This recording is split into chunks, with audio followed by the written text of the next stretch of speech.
you've been homeless since you were 17. Pretty much, but How old were you when you first became homeless? actually after I got raped. Your parents put you in a situation to get molested.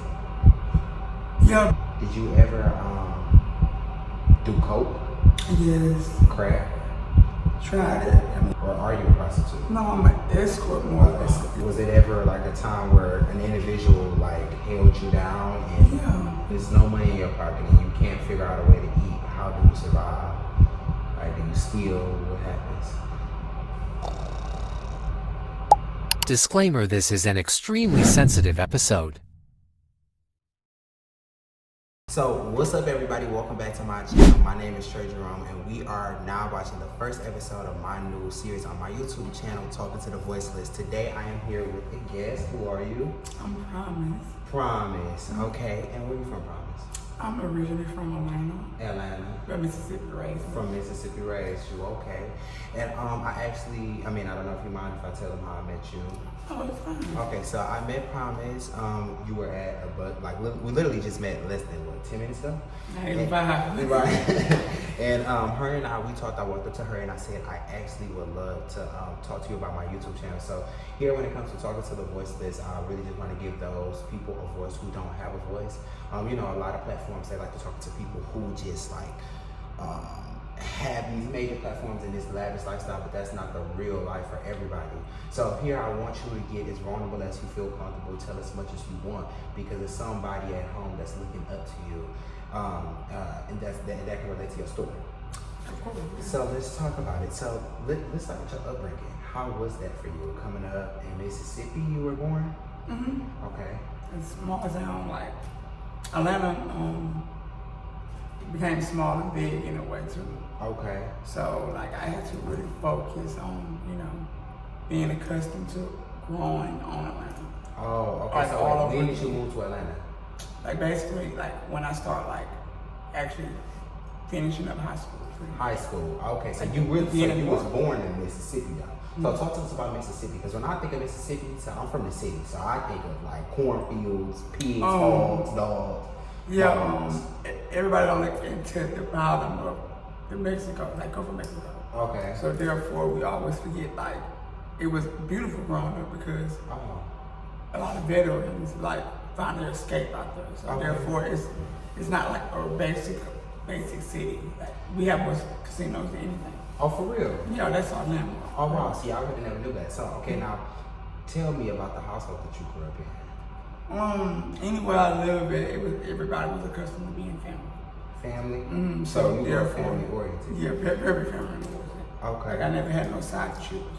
Okay, so your mom and your dad grew up together? Yeah, not really. Okay. They was pretty much enemies. Oh. But it was through the system, so. Through the system, what do you mean? They expected, they expected the same person out of me.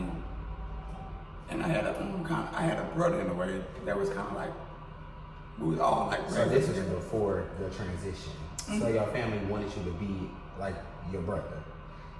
Basically. So do you think they saw signs of you transitioning early? Were you always family? Yes. I had no choice but to grow up. So okay. I was the oldest. When you say you had no choice to grow up, what does that mean? That means every day is living. When I come to my side, but it's also very strict. Okay. So I'm gonna give you an example. So for example, when a lot of times people say I had no choice to grow up, it's usually a traumatic event that made them grow up, or a traumatic circumstance. Mm-hmm. So was that the case for you? Was it it's mostly molestation? Was it any murder? Did you see those type of things growing up? Of course, definitely when it comes to somebody, they have to be a face. So therefore, being from Mississippi, they could teach racism always relies on how I move and how I live. So everybody expected high expectation. Me being gay was an underestimate. And my friends was always an underestimate. It was the decisions of my parents and their mistakes. So you was gay, and you experienced that homophobia.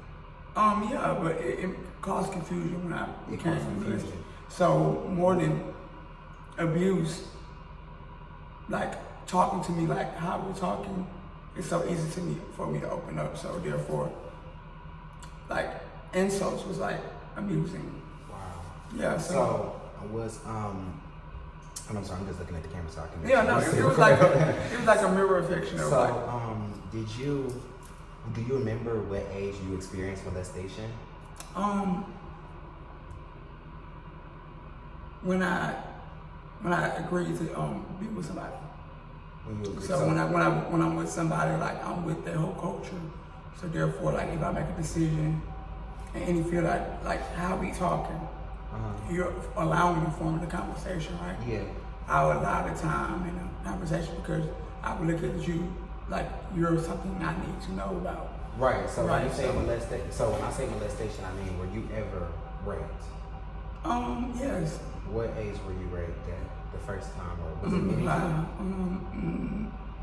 Yeah, pretty much, but it wasn't really necessarily rape. It was like confusion. Confusion. When you say confusion, what do you mean? Like, give me the. Like my honesty is like you're feminine, so it make like no, it's not you're feminine, but like if you was feminine, I would be feminine from like masculine. Okay. So it always tried people that was like a slight bit of feminist, and it made me feel like I was very intimidating. So I was putting a lot of pressure. Putting a lot of pressure to. Yeah, like so when I actually did something, it was like actually like raping me. So you felt so you were pressured to have sex. Because it was top.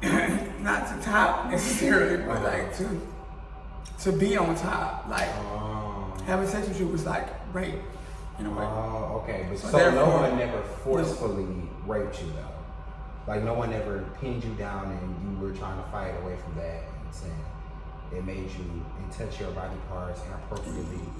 Yeah, in ways, but not like I used to dance. So You used to dance as in like strictly. Yeah. Okay. So I had a great experience, kind of like. So was it ever like a time where an individual like held you down and Yeah, numerous times. can you tell me about those times if you feel comfortable? No, because I feel like everybody will use an excuse for excuse. So like rewarding somebody on something that you keep personal is very sacred to you. It's like taking away from somebody that when you explain it, you know, it's taking away the masculinity out of me, but it's taking love up out of me too. Exactly. So I wouldn't share something that might be a secret that makes me open up to certain things too. Oh, so You see what I'm saying? So I can't necessarily call it rape. So you were molested by someone who was Yeah, it was very like was interesting kind of to me. like down low, like It wasn't even down low. It was like when your parents would put you in a situation, but at the same time they would want you to not say no, but if you said yes, it was for the best. so it was with a girl or a boy? It was with somebody I really trusted to experience something with. Wait, so are you telling me that your parents? No, not my parents. No, I know your parents didn't rape you, but your parents put you in a situation to get molested. Yeah, but then again, it's not like getting molested. It's like the confusion of why somebody's always getting picked on, but we're still around each other. So it's like you get put in the situation to try certain things, and it's still sexual harassment. Even by you like calling me and questioning my sexuality, that is negativity towards somebody that wants to be in my life. I mean, from what we talking about right now, it seems like you big on like you don't like that negative shit. Like that is It's not even confidential. It's just when you're entitled to something, you I respect all relationships. So therefore, like it's rape when somebody just like do something like that I want to do hurtfully. So talk to me about when did you become homeless? Necessarily when I was put in a situation to What situation? find my own resources when I had resources already. So do you remember like your first night sleeping outside? Yeah, it was very interesting, Okay. but I feel like I had a time limit to get up and respect myself. Okay. So it became a routine, but a routine I wanted to break. Just in case I might have to come back, I would enjoy it the next time. But I don't understand the meaning behind living accustomed to what I lived when I sat out there and pretty much did my time. So living outside. So Yeah, like it's basically like imprisonment. How old were you when you first went? Well, how old were you when your first time sleeping outside? How old were you when you first became homeless? Actually, after I got raped, because I feel like nobody shouldn't have to think like somebody raped me when I put myself outside. So I put myself vulnerable for it. So you left home once you got raped? Pretty much. And not only that, I got really far. You got your what? I got really far. Really quick. So this is in Mississippi or in Atlanta? In Atlanta, by myself. Wow. So I didn't appreciate the time at the time. When did you start transitioning? Since I was like 17. 17 and you're 28? Yeah. So that was really 30. So, so that's about 13 years ago. Yeah, pretty much it's been a long journey, yeah. Wow. Before it was, yeah. So how do you survive? I'm married, but it's not really married. It's like a union. So therefore, like, I'm always gonna be entitled to something, but it was like forcefully. Like a pimp situation? No, it's like he said something and it was already that. Because we was homeless together at the time. And is he still with you now? Yeah, but we never really actually had the time for the time being to actually like make up. He didn't believe like I would actually try to fight to try to be something I was used to living. Okay. And are you still in that fight today? Like trying to? Yeah, because I always feel like I never let a man be a man by putting me in a situation. Because a woman can't tell somebody that's never been a girl to actually understand when you allow somebody to pay your bills, it crushes you, it cripples you. And sometimes taking heed to it, it became accustomed to a lot of people. So people demand certain things when they see things move and stay up in certain ways. Did it ever become a time when you had to sell your body?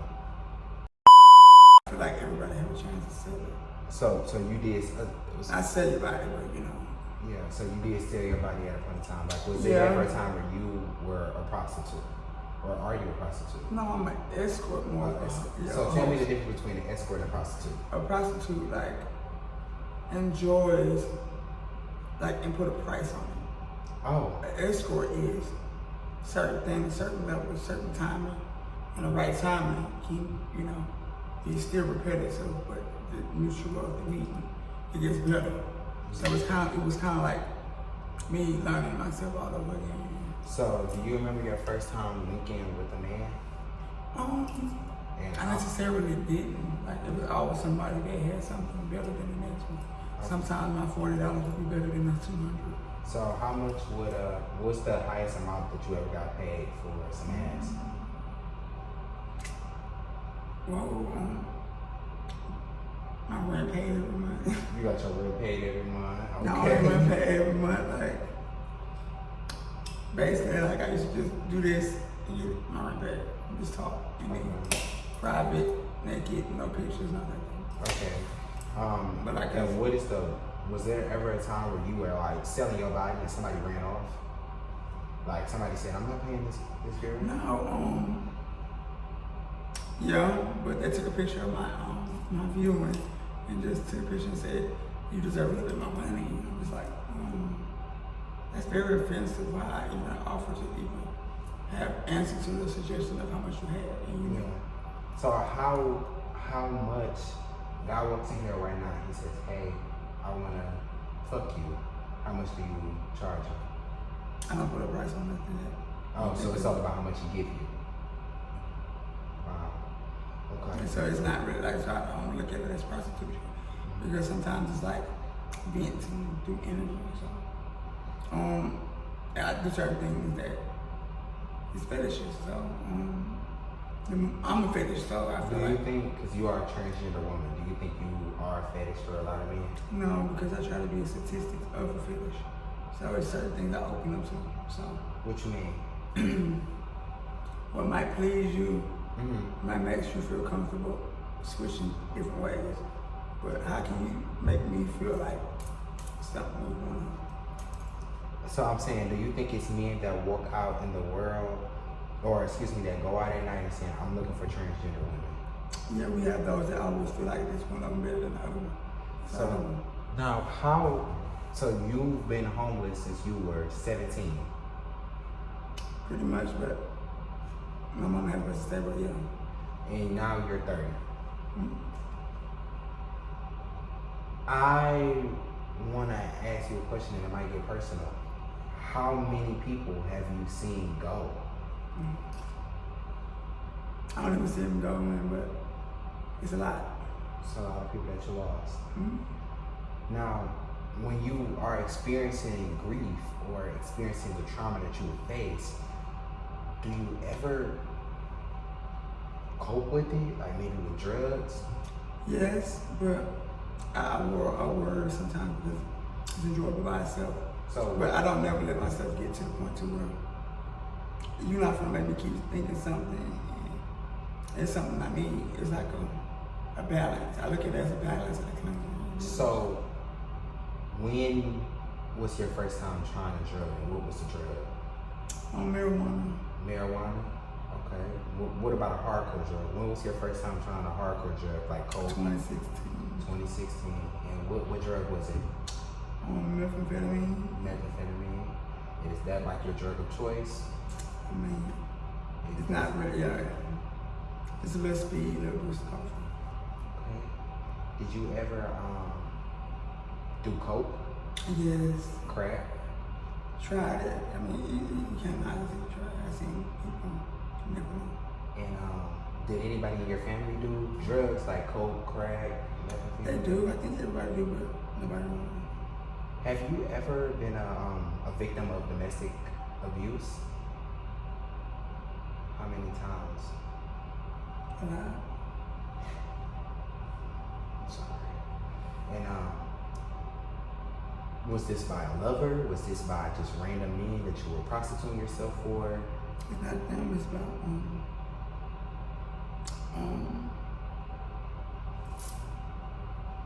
waiting to see certain things, and people think my wrongdoings is when I approach them, and it's always a mystery, not questioning. So was it a time where you said,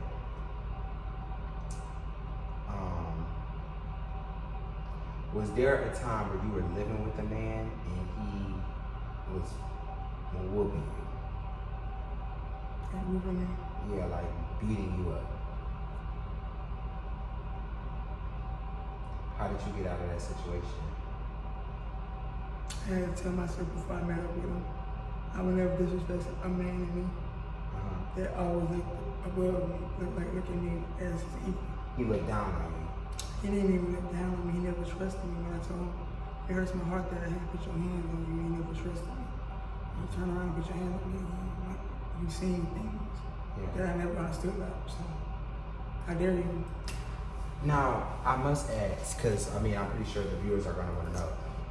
With you being homeless for over 10 years, was there ever a time where it was like, all right, I'm going to try to get a job. I'm going to go. Of course. Okay. And did that not work out? What held you back? The virus. Most importantly, it didn't stop or crunch nothing. Wait, what virus? Corona? Or? Yeah, that's all because of it. Yeah. No, but Corona still. Yeah, but So you had a job? Yeah, I had a job during the time, and then I still had to pay rent. So it was kind of hard, and I never had shit. The moral of the story is I actually struggled respect beyond the point to I couldn't understand. So when was the last job that you worked?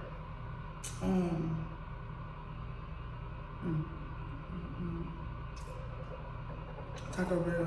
Taco Bell. Not even Taco Bell. I think it was this is strip club.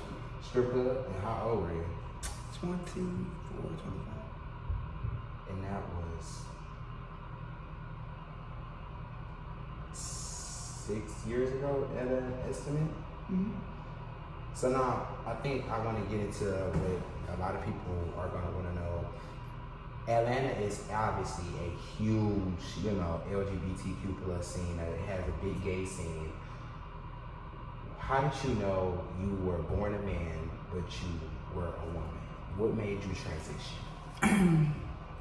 When questioning didn't even come to a point to where you just know, like, you see yourself like in a couple of years, and then you beat yourself up because it's like, dang, like the acceptance, and you really don't care until you try it. So you never You gotta accepted force it. No, it's just the approval. the approval. So you wanted approval. Not really, but I don't want to ask my brother how to ask my brother about it, so I had to learn like quick. Quick to be a trans woman? No, I was always on my medicine, so. Oh. So like when I be a trans woman, people say trans woman because you're dressed up, but you gotta take the psychological measures to transition. It trains your brain. It's like your chemical balance is really. So it kind of just stimulates that way. So now, as someone, how many siblings do you have?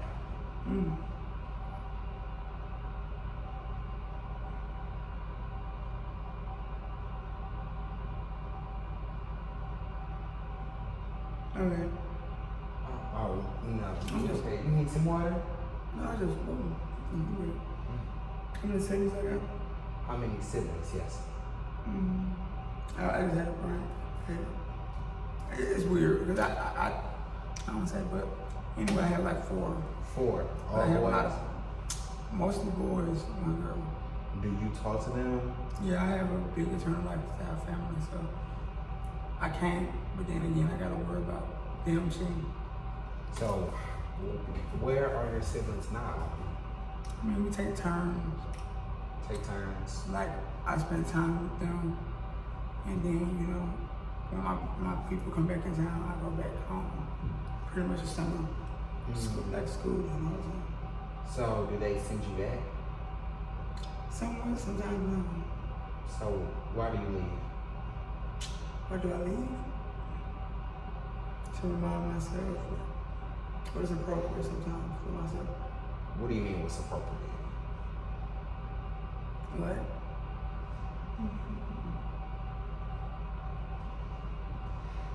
I don't leave, but I just need to find out where I like to stay. I got, Is your family transphobic? No, not at all. Homophobic? Not, So they were accepting towards you? oh, I got a great acceptance. It just scares me because of the amount I don't be with anybody from there like that. So you don't know them like that? is what you're Yeah, I just spend like the most important part of my life. Like everything is an attitude. So you are a woman who left Mississippi, came to Atlanta, experienced molestation in Atlanta, and after after experiencing molestation, getting raped, you came here and prostituted yourself and fell addicted to drugs. Not basically. Okay. When he told me, like my first boyfriend was like, no, that's not. Okay. Then I got married like 2 years. So when you got married, when did you say, I'm gonna get clean? I never put a timeline on it. I feel like I know one other time before. So are you on drugs now? I mean, not really, but What drugs, like what's your drug of choice? just to keep me up so I won't fall asleep. Like, but it also, I have to remember, like, I'm a party girl, like, not a fun girl. Like, I gotta find something to do to keep me up. Like, something to motivate me. Like, So what is your drug of choice? Like is it crack? speed. Speed? What is speed? Speed is like Adderall, Okay. like a CBD, like, it's different to like, you know, heard of the mileage? Yes, yeah. Pretty much the same thing. Now, I mean, I think the experience of going homeless is just traumatic as hell. If you don't mind, what is the longest time you've ever went without eating? 2-3 days.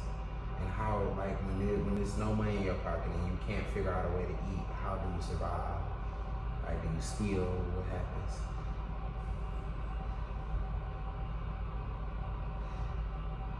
You need some water? Like, is my eyes turning? Is your eyes turning? Like, is it like my eyes messing up? Cause it's like, I guess it's the glare. And I'm looking back. Let me see.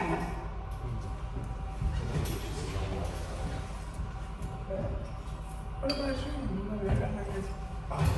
No, I mean, this kind of interview is just really about you, really. But you could take as much time as you need. Have you ever been around girls like me? Trans girls? Is it weird, like you be around a group of them, or like, is that was just one?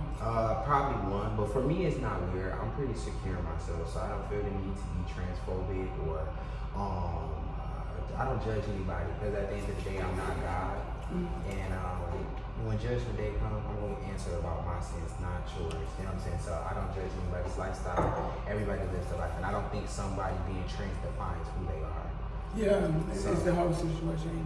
Yeah, but I understand. I mean, honestly, we're both black at the end of the day, and I think the black experience is one thing, the black gay experience is another thing, and then the black trans experience is a whole nother thing. You get what I'm saying? I heard the same thing. And then most trans girls I know have to sell themselves to survive, and that's why I actually took an interest in you when I saw you on the bench. I'm like, oh, I wonder how is she? So I think it's important to get your story out there because I know there's so many trans women out there that sell themselves and have no choice but to survive. Do you remember your first time selling your body to a man and it was like, you gonna give him some of your services for $1 or how much? Are you trying to get the highest amount? No, I'm just saying the first time. When was the first I time? think it was unappropriate to ask for money, so yeah, the first time was like 2018. 2018. And how much was it?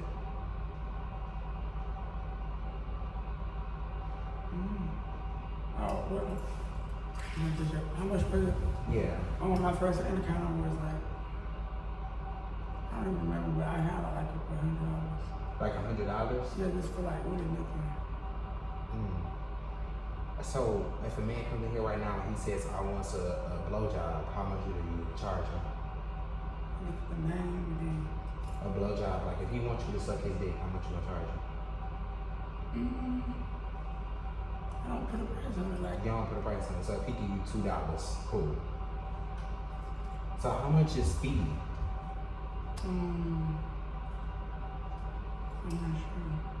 It's all the price, but like, give me something like $10. Okay. And so how do you think drugs have affected your life?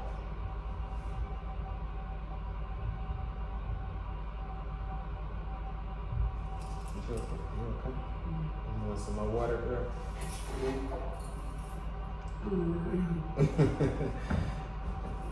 No, I don't know, just one situation. And then, I get a high, I feel like I'm just, like, that's the heat, like when it cool down, it was. Yeah, I'm sorry. No, it feel good. Okay. But do you remember, I forget my question, I'm so sorry. But you have overcame so much. Do you have any goals for the future?